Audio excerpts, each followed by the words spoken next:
to the joint kings and queens of the human realms. I am Shalona, loyal servant to the Empress Fresna, leader of leaders, and mighty ruler of the coiled kingdoms.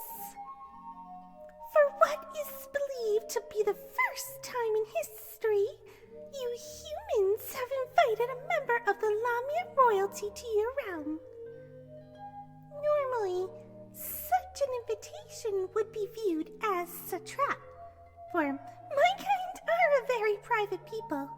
But in recent events, we know that this is not the case.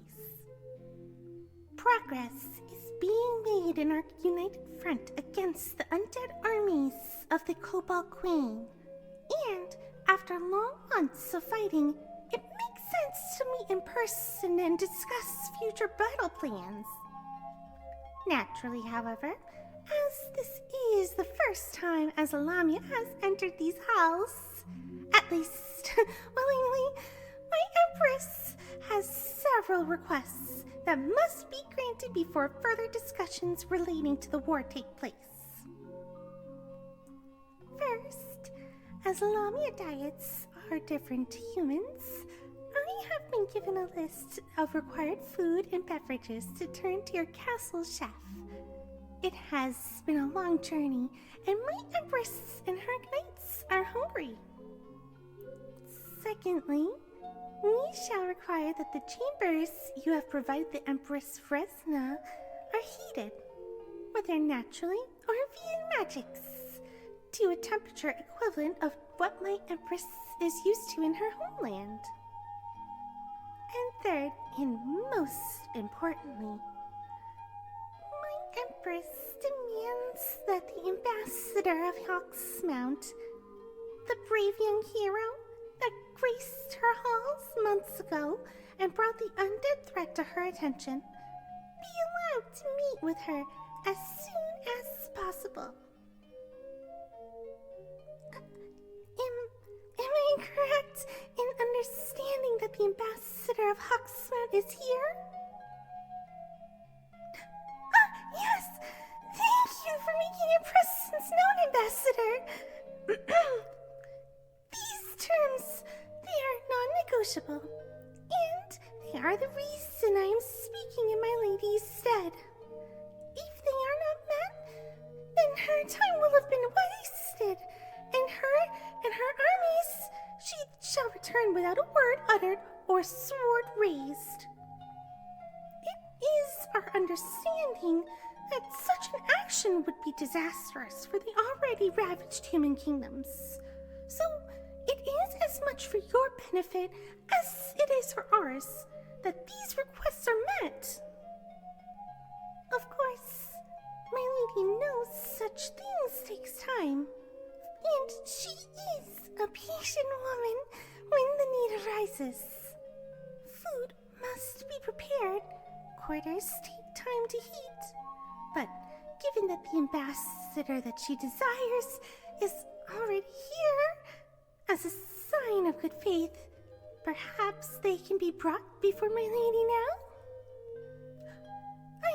I am most happy that you have agreed to our terms, kings and queens. But my lady was very specific that the ambassador's own opinion must be taken into account. So, Ambassador, will you come with me? Splendid! I just need one more moment before we depart. As you know, noble kings and gracious queens, my lady has arrived a day before her official arrival and shall be making her appearance before all of you tomorrow. Until then, she expects she will be very, busy and shall wish not to be interrupted. Good tidings to you all. My lady looks forward to your acquaintance in the days ahead.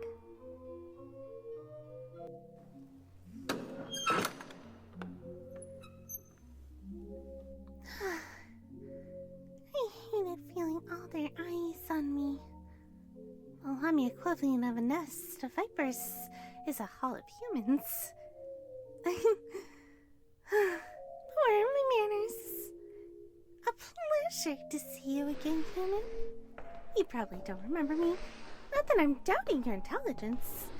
But I am the same servant that introduced you to my lady all those months ago. Despite my trepidation at the time, I am glad you returned to your realm unharmed. Though I suppose the escort my lady granted you deterred any would-be attackers. May I ask how you've been?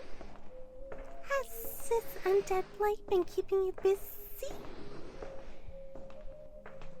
Yes, the same for my lady. Not only is she the Empress of their kingdoms, but she's the governor of the war as well. And while she trusts her generals to make decisions on the battlefield that they've been sent to, she has been quite busy organizing the protection of her own realm. What's that? How am I? Oh, my, such manners!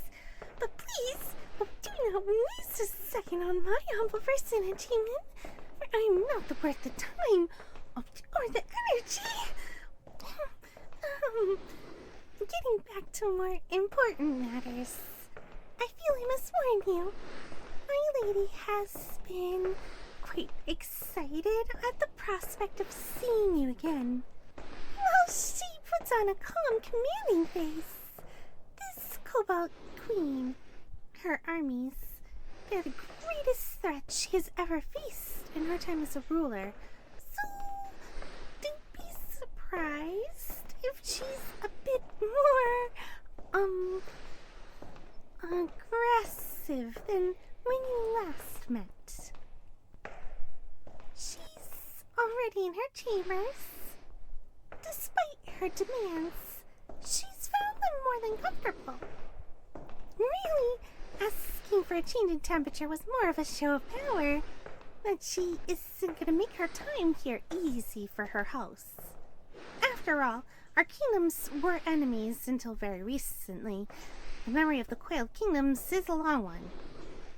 But anyways, she's in this room here. Your fellow humans were kind enough to provide her and her men with an entire wing of this castle. Normally, I'd leave you two alone, but she wants to be informed about how her demands were received. So, I'll be with you a moment longer. I'll try to get out of your way as soon as possible.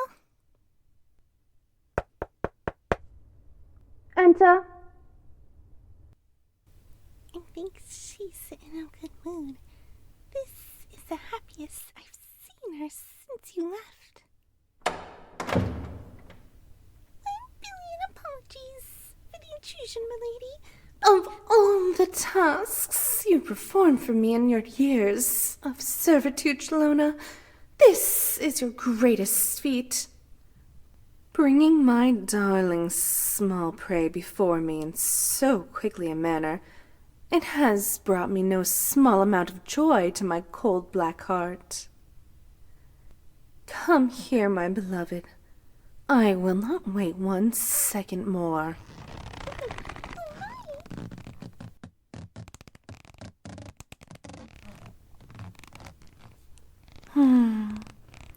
Providing me with such a delightful gift, Shalona. People have been granted kingdoms for less. Maybe too little now. Wait! Before you leave, my loyal servant, how did the meeting go? Were my demands met? Was appropriate awe created in the scaleless kings and queens? You were positively stricken, my lady. Each demand was met, and is being seen to this instant. Marvelous. You have performed your duties well, my slave. Once we return to the Empire, I think our reward shall find its way to you. Now, leave us. Thank you, milady. Now, where was I? Ah, yes. Finally, sating my hunger. Not a hunger for food, of course. No, one more carnal, more primal. Finally filling the hole that has been gnawing at me for 6 agonizing months.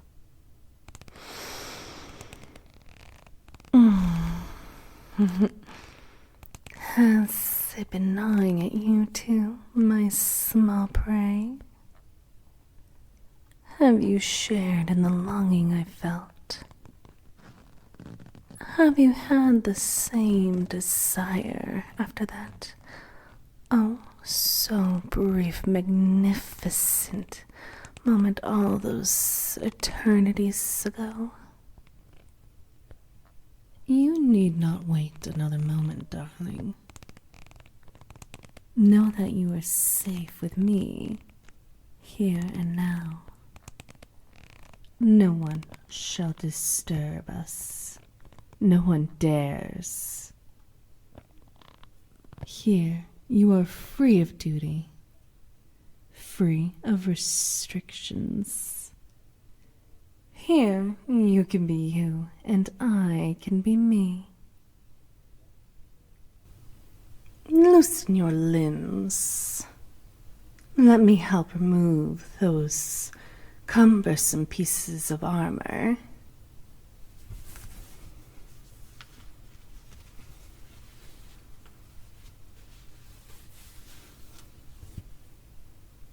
There. Comfy? If not, I can certainly help with that.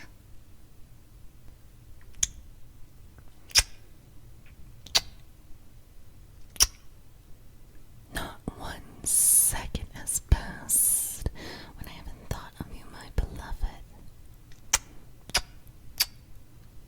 When I haven't dreamed of coiling around you like the back of my chambers and squeezing the tension out of that meat sack of a body.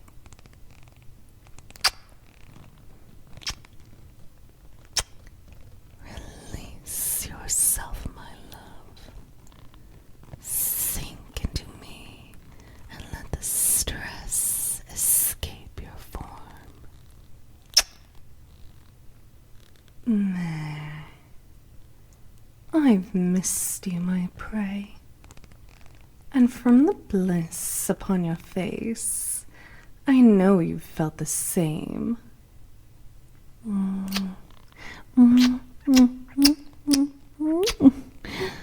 Oh, there's not another soul I would do this for.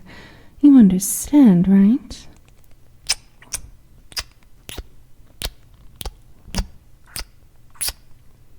This display of affection, it's not something I'm accustomed to. And certainly not something I would show in front of anyone besides Shalona, my most loyal of servants. I wonder, what do the other kings and queens think? What did you tell them of our time together? Or did you only share the official details? It doesn't matter one way or the other, really. Just a simple curiosity. I think that's what separates me from the rest of my kin, you see. Curiosity. As you know, my kind are a very private people. It's why we have so many enemies. We don't allow any visitors into our lands. Once, you would have been killed on sight and filled the bellies of my guards. But I am the one who relaxed those rules. For like I said, I'm curious. I've always wondered about your kind, pondered about the stories I've heard, and now that we're face to face, and I'm actually in your lands, I don't doubt that every last one of them is true. But the lust that clouds my mind is distracting me from what truly matters. How have you been, my love? Have the fates been kind to the noblest of souls? I'm so sorry. I had no idea. No wonder you were so eager to seek the snake people's aid after the undead ravaged your kingdom. But what of your family? Did they escape the slaughter? Ah, then there is a brightness in the gloom after all. But even if they hadn't, I told you no lie in my kingdom, beloved. Hawksmount has a proud and mighty reputation even amongst its enemies. And while but one of its citizens still lives, it shall one day rise again, perhaps even mightier than it has ever been. Don't look so confused, my darling. As you know, our alliance has caused the tides to turn. Soon the evil we face shall be vanquished, and your people shall be avenged. And the universe will allow us to be together on a far more permanent basis. Of course, that is if it's what you want. After all, a great destiny lies in store for you. Your father is the ruler of your kingdom, no? I'm looking forward to meeting him tomorrow. Will you introduce me? Don't worry. I intend on leaving a good impression. Perhaps even solidifying an alliance between our peoples that will last beyond this little war. And naturally, once Hawksmount is reclaimed from the Cobalt Queen, repairs will be required to restore it to its glory. Repairs that I would be most happy to assist in to help my small prey. For a price, of course. But look at what you've got me doing. First, I spoke of the past. Now I speak of the future. But what I really should be focusing on is the present. For are you not a gift greater than any of the ones you provided me all those months ago? Come with me, my love. If you have found such comfort in my coils so far, imagine how much that will be increased when this chamber's bread is added to the mix. I'm not required to appear before the human kingdoms until tomorrow, and you have no further duties to perform today. Oh, I don't care if you do. You will not be performing them. What happens in this room is far more... Huh? What is... An assassin. At the window. Into my coils, darling. My scales will... Beloved! How dare you!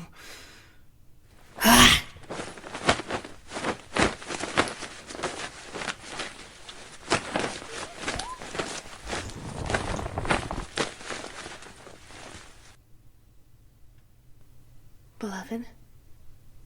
Beloved, can you hear me? The assassin is dead, my darling, crushed by my coils, though far less affectionately than how I do it to you. My darling, why do you not speak? Why do you not... A blow dart. Poison, okay. Not poison. Snake venom. Worrisome implications. But they've not got a fraction of the focus I'm giving you, my darling. The venom has only just entered your body. It is a hemotoxin, targeting your heart. And while it is a most dangerous kind, I believe I shall be able to remove it. Just hold my hand, beloved. This will hurt.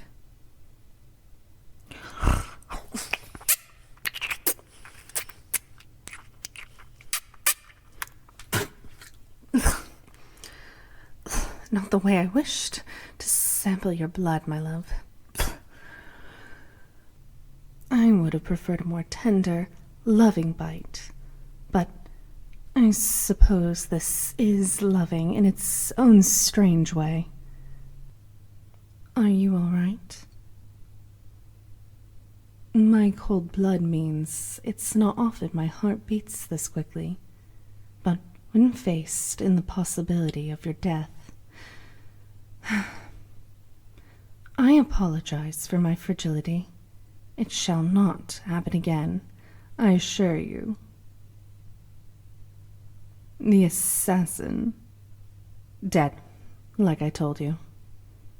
He was human. A sellsword, perhaps. He had the bearings of a professional killer. Not professional enough, it seems. 1,000 theories are rushing through my head at this moment, my love, but the only question that matters is, are you all right? I'm not concerned with myself. The venom belonging to a snake, and my armored scales means that dart wouldn't have affected my person. You were the target, my love, the intended victim. And I think I know why. If the assassin had escaped, it would have been only my word that you would have been killed by an assailant, with the snake venom making my word even more suspect. You see what I'm getting at, don't you? Your death in such a manner would have caused the Lamia-human alliance to collapse, to perhaps even result in a war. Yes, the more I think about it, the clearer it becomes. There's only one person who could have benefited from this. Only one person who benefits to the end of all that lives. It seems, my love, that the Kobold Queen has marked you for death.